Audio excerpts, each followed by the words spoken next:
নমস্কার, শুভ সকাল। সবাই কেমন আছেন? আজকে মঙ্গলবার আর কালকে ছিল শ্রাবণ মাসের সোমবার।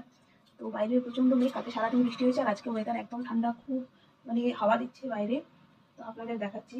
আর সবাই যে যার কাজে চলে গেছে, দুঃখী চলে গেছে স্কুলে, আর আমার হাজবেন্ড চলে গেছে ডিউটি। তো এখন ঘর চারিদিকে এলোমেলো, ঘর ফাঁকা, তো সারাদিন এই গোটানো গাছানো হবে। তো চলুন বাইরেটা একটু দেখিয়ে দিই কি সুন্দর ওয়েদার। এই দেখুন, সুন্দর হাওয়া দিচ্ছে, ভালো লাগছে। আর মাটি ভেজা।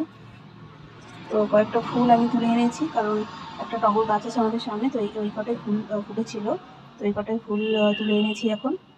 খাওয়ার পরেই আগে 5-10 মিনিট একটু বসে যাই, তারপরে কাজ স্টার্ট করি, কারণ একদম সকাল থেকে দৌড়াদৌড়ি হয়, ভীষণ হাঁপিয়ে যায়। তো এগুলো কাজ করতে আসবে, এবারে তাড়াতাড়ি এগুলো সব গুছিয়ে নেবো। চারিদিকে এলোমেলো, আপনারা দেখলেই বুঝতে পারবেন। এই যে পুরো ডাইনিং টেবিল ছড়ানো, কারণ গানটা কেন চালায় না? সত্যি করে আমার মনেই থাকে না গানে কাজ, ওই কাজ।